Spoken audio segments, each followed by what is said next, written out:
Hack ಆಗುವ ಸಾಧ್ಯತೆ ಇರುತ್ತೆ. ಆಮೇಲೆ ನಮ್ಮ ಒಂದು ಎಲ್ಲಾ ಸಿಸ್ಟಮ್ ಮತ್ತು ಲ್ಯಾಪ್ಟಾಪ್ ಸಂಪೂರ್ಣವಾಗಿ ರ್ಯಾನ್ಸಮ್ ವೇರ್ ವೈರಸ್ ಅಟ್ಯಾಕ್ ಆಗಿಬಿಟ್ಟು ಲಾಕ್ ಆಗುತ್ತೆ ಅಂತ ಹೇಳ್ಬೋದು. ನೀಡ್ಸ್ ಪಬ್ಲಿಕ್ ನ ಎಲ್ಲಾ ವೀಕ್ಷಕರಿಗೆ ನಮಸ್ಕಾರ. ಸ್ನೇಹಿತರೆ, ಇವತ್ತಿನ ಎಪಿಸೋಡ್ ಅಲ್ಲಿ ಸೈಬರ್ ಸೆಕ್ಯೂರಿಟಿ ಬಗ್ಗೆ ಡಿಸ್ಕಷನ್ ಮಾಡೋಣ. ನಮ್ಮ ಒಂದು ಅಕೌಂಟ್ಸ್ ಅನ್ನ, ನಮ್ಮ ಲ್ಯಾಪ್ಟಾಪ್ ಅನ್ನ, ನಮ್ಮ ಸಿಸ್ಟಮ್ ಅನ್ನ ಒಂದು ಹ್ಯಾಕರ್ಸ್ ಕಡೆಯಿಂದ ಯಾವ ರೀತಿ ಸುರಕ್ಷಿತವಾಗಿ ಇಡಬಹುದು ಅನ್ನೋದ್ರ ಬಗ್ಗೆ ಡೀಟೇಲ್ ಆಗಿ ನಿಮಗೆ ಮಾಹಿತಿ ತಿಳಿಸ್ಕೊಡ್ತಾ ಇದ್ದೀನಿ. ಹೌದು, ಇತ್ತೀಚಿನ ದಿನಗಳಲ್ಲಿ ಒಂದು ಸ್ಪ್ಯಾಮ್ ಇಮೇಲ್ಸ್ ಗಳ ಹಾವಳಿ ಜಾಸ್ತಿ ಆಗಿದೆ ಅಂತ ಹೇಳ್ಬೋದು. ಇವರು ಹೆಚ್ಚಾಗಿ ಯೂಟ್ಯೂಬರ್ಸ್ ನ, ಇನ್ಸ್ಟಾಗ್ರಾಮ್ ಇನ್ಫ್ಲೂಯೆನ್ಸರ್ಸ್ ನ, ಆಮೇಲೆ ಫೇಸ್ಬುಕ್ ಪೇಜ್ ಅಂತ ಒಂದು ಅಡ್ಮಿನ್ಸ್ ಅನ್ನ ಇವರು ಟಾರ್ಗೆಟ್ ಮಾಡ್ತಾರೆ ಅಂತ ಹೇಳ್ಬೋದು. ಸೊ ಇವರ ಒಂದು ಉದ್ದೇಶ ಏನಿರುತ್ತೆ ಅಂತಂದ್ರೆ, ಯೂಟ್ಯೂಬರ್ಸ್ ನ ಇವರೇನಾದ್ರೂ ಒಂದು ಹ್ಯಾಕ್ ಮಾಡಿದ್ರು ಅಂತಂದ್ರೆ, ಅಕೌಂಟ್ಸ್ ನ ಹ್ಯಾಕ್ ಮಾಡಿದ್ರು ಅಂತಂದ್ರೆ ಅಲ್ಲಿ ಒಂದಿಷ್ಟು ಹಣ ಅವ್ರ ಕಡೆಯಿಂದ ಸಿಗುತ್ತೆ ಅನ್ನೋ ಒಂದು ಉದ್ದೇಶದಿಂದ ಇವರು ಒಂದು ಟಾರ್ಗೆಟ್ ಮಾಡ್ತಾ ಇರ್ತಾರೆ. ಸೊ ನೀವೇನಾದ್ರೂ ಯೂಟ್ಯೂಬ್ ಚಾನಲ್ ಹೊಂದಿದ್ರೆ ಈ ರೀತಿಯಾಗಿ ತುಂಬಾ ಒಂದು ಇಮೇಲ್ಸ್ ಗಳು ನಿಮಗೆ ಫ್ರೀಕ್ವೆಂಟ್ಲಿ ಬರ್ತಾ ಇರುತ್ತೆ. ಇದ್ರ ಬಗ್ಗೆ ನಿಮ್ಗೆ ಐಡಿಯಾ ಕೂಡ ಇರುತ್ತೆ. ಇವ್ರು ಏನ್ ಮಾಡ್ತಾರೆ ಅಂತಂದ್ರೆ, ಒಂದು ದೊಡ್ಡದಾದ ಮೊತ್ತವನ್ನ ನಮಗೆ ಆಫರ್ ಮಾಡ್ಬಿಟ್ಟು ಒಂದು ಸ್ಪಾನ್ಸರ್ಶಿಪ್ ರೂಪದಲ್ಲಿ ಕೊಡ್ತೀವಿ, ಸೊ ನಮ್ಮೊಂದು ಬ್ರ್ಯಾಂಡ್ ಅನ್ನ ಪ್ರಮೋಷನ್ ಮಾಡ್ಕೊಡಿ, ನಿಮ್ಮ ಒಂದು ವ್ಯೂವರ್ಸ್ ಗೆ ಪರಿಚಯ ಮಾಡ್ಕೊಡಿ ಅಂತ ಹೇಳ್ಬಿಟ್ಟು ಆಫರ್ ಮಾಡ್ತಾರೆ.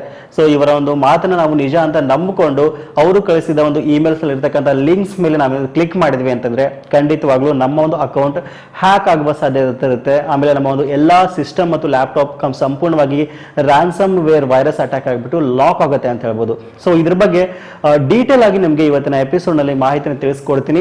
ವಿಡಿಯೋನ ಸ್ಕಿಪ್ ಮಾಡದೆ ಕೊನೆವರೆಗೂ ನೋಡಿ. ಆಮೇಲೆ ಈ ಒಂದು ವಿಡಿಯೋನ ನೀವು ಲೈಕ್ ಮಾಡುವ ಮೂಲಕ ನಮಗೆ ಸಪೋರ್ಟ್ ಮಾಡಬಹುದು.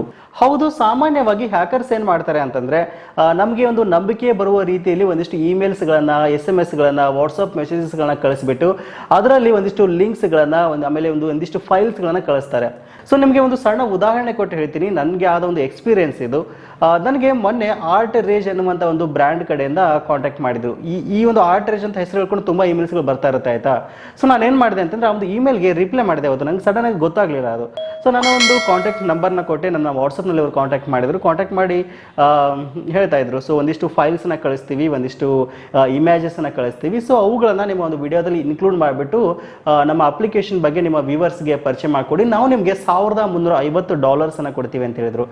ಸೊ ಇಂಡಿಯನ್ ಕರೆನ್ಸಿನಲ್ಲಿ $1,00,000 ಅಂತ ಹೇಳ್ಬೋದು, ಆಯ್ತಾ. ಸೊ $1,00,000 ಅಂತಂದ್ರೆ ಖಂಡಿತವಾಗ್ಲೂ ನಾವು ಒಪ್ಕೊಂಡ್ಬಿಡ್ತೀವಿ. ಸೊ ಅಷ್ಟು ದುಡ್ಡು ಯಾರು ಕೊಡ್ತಾರೆ ಅಲ್ವಾ ಒಂದು ವಿಡಿಯೋಗೆ, ಪ್ರಮೋಷನ್ಗೆ ಅಂತ ಹೇಳ್ಬಿಟ್ಟು ಒಪ್ಕೋತೀವಿ. ಸೊ ನನಗೆ ಇಲ್ಲಿ ಡೌಟ್ ಬಂತು. ಸೊ ಅವರು ಒಂದಿಷ್ಟು ಫೈಲ್ಸ್ ಕಳಿಸಿದ್ರು ನನಗೆ. ಸೊ ಫೈಲ್ ಫಾರ್ಮೇಟ್ ಏನಿತ್ತು ಅಂತಂದ್ರೆ, ಒಂದು ಟೆಕ್ಸ್ಟ್ ಫಾರ್ಮೇಟ್ ಅಲ್ಲಿ ಇತ್ತು. ಬಟ್ ನನಗೆ 100% ಡೌಟ್ ಬಂತದು. ಸೊ ನಾನು ಓಪನ್ ಮಾಡಕ್ ಹೋಗ್ಲಿಲ್ಲ ಫೈಲ್ನ. ಸೊ ಅದರಲ್ಲಿ SCR ಫಾರ್ಮೇಟ್ ಕೂಡ ಒಂದಿಷ್ಟು ಫೈಲ್ಸ್ ಇತ್ತು. SCR ಅಂತಂದ್ರೆ ಸ್ಕ್ರೀನ್ ಸೇವರ್ ಫಾರ್ಮೇಟ್ ಅದು. ಇನ್ ಕೇಸ್ ನಾವೇನಾದ್ರೂ ಆ ಒಂದು ಸ್ಕ್ರೀನ್ ಸೇವರ್ ಫಾರ್ಮೇಟ್ ಅನ್ನ ನಮ್ಮ ಲ್ಯಾಪ್ಟಾಪ್ ಅಲ್ಲಿ, ವಿಂಡೋಸ್ ಅಲ್ಲಿ ಓಪನ್ ಮಾಡಿದ್ವಿ ಅಂತಂದ್ರೆ ಖಂಡಿತವಾಗ್ಲೂ ರ್ಯಾನ್ಸಮ್ ವೇರ್ ಅಟ್ಯಾಕ್ ಆಗುತ್ತೆ ಅಂತ ಹೇಳ್ಬೋದು. ಸೊ ಹಾಗಾಗಿ ನಿಮ್ಗೆ ಯಾರಾದ್ರೂ ಇಮೇಲ್ಸ್ ನಲ್ಲಿ SCR ಫಾರ್ಮೇಟ್ ಆಗಿರ್ಬೋದು ಅಥವಾ ಬೇರೆ ಬೇರೆ ಫಾರ್ಮೇಟ್ ನಲ್ಲಿ ಫೈಲ್ಸ್ ಗಳನ್ನ ಕಳಿಸಿದ್ರು ಅಂತಂದ್ರೆ, ಲಿಂಕ್ಸ್ ಗಳನ್ನ ಕಳಿಸಿದ್ರು ಅಂತಂದ್ರೆ, ಯಾವುದೇ ಕಾರಣಕ್ಕೂ ನೀವು ಅದ್ರ ಮೇಲೆ ಕ್ಲಿಕ್ ಮಾಡಕ್ ಹೋಗ್ಬೇಡಿ. ಸ್ಪೆಷಲಿ ನಾನು ಯೂಟ್ಯೂಬರ್ಸ್ಗೆ ಸಜೆಸ್ಟ್ ಮಾಡ್ತೀನಿ, ನಿಮ್ದು ಯೂಟ್ಯೂಬ್ ಚಾನಲ್ ಇತ್ತು ಅಂತಂದ್ರೆ, ಇನ್ಸ್ಟಾಗ್ರಾಮ್ ಅಕೌಂಟ್ ಇತ್ತು ಅಂತಂದ್ರೆ, ಯಾವುದೇ ಕಾರಣಕ್ಕೂ ಅವರು ಕಳಿಸ್ತಕ್ಕಂಥ ಲಿಂಕ್ಸ್ ಮೇಲೆ, ಆಮೇಲೆ SCR format, screen saver format ಫೈಲ್ಸ್ಗಳನ್ನ ಓಪನ್ ಮಾಡಕ್ಕೆ ಹೋಗಬೇಡಿ. ಸೊ ಓಪನ್ ಮಾಡಿದ್ರೆ ಖಂಡಿತವಾಗ್ಲೂ ನಿಮ್ಮ ಒಂದು ಸಿಸ್ಟಮ್ ಅಲ್ಲಿ ಮುಗೀತು ಅಂತಾನೆ ಅರ್ಥ.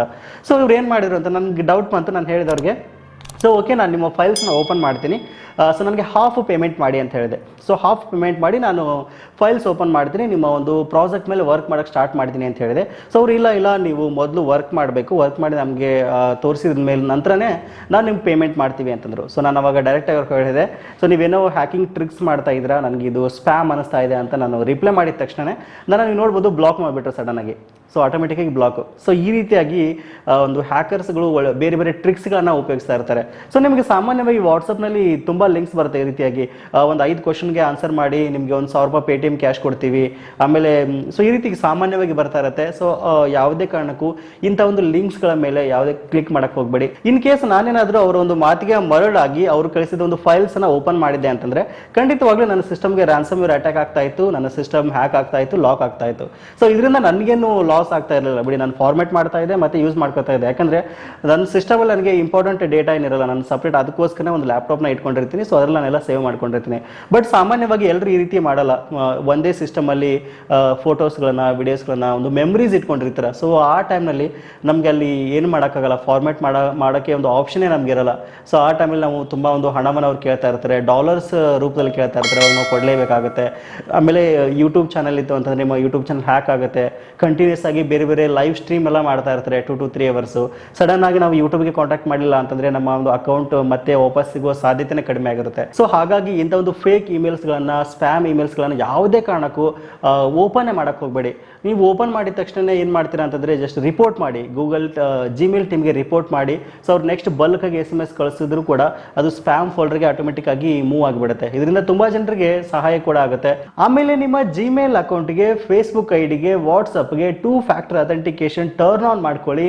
ನಿಮ್ಮ ಅಕೌಂಟ್ಸ್ ಅನ್ನ ಸುರಕ್ಷಿತವಾಗಿಡೋಕೆ ಇದು ತುಂಬಾ ಸಹಾಯ ಮಾಡುತ್ತೆ. ನಿಮ್ಮ ಸ್ನೇಹಿತರು ಯಾರಾದರೂ ಯೂಟ್ಯೂಬ್ ಚಾನಲ್ ಹೊಂದಿದ್ರು ಅಂತಂದ್ರೆ, ಇನ್ಸ್ಟಾಗ್ರಾಮ್ ಇನ್ಫ್ಲೂಯೆನ್ಸರ್ಸ್ ಇದ್ರು ಅಂತಂದ್ರೆ ದಯವಿಟ್ಟು ಅವ್ರಿಗೆ ಈ ವಿಡಿಯೋನ ಶೇರ್ ಮಾಡಿ, ತುಂಬಾ ಅನುಕೂಲ ಆಗುತ್ತೆ ಅಂತ ಹೇಳ್ಬೋದು.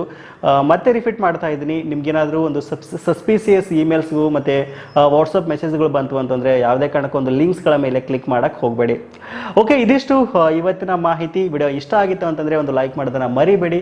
ಸಿಗೋಣ ಮತ್ತೆ ಮುಂದಿನ ಒಂದು ಇಂಟ್ರೆಸ್ಟಿಂಗ್ ವಿಡಿಯೋ ಜೊತೆ. Thank you for watching. Take care.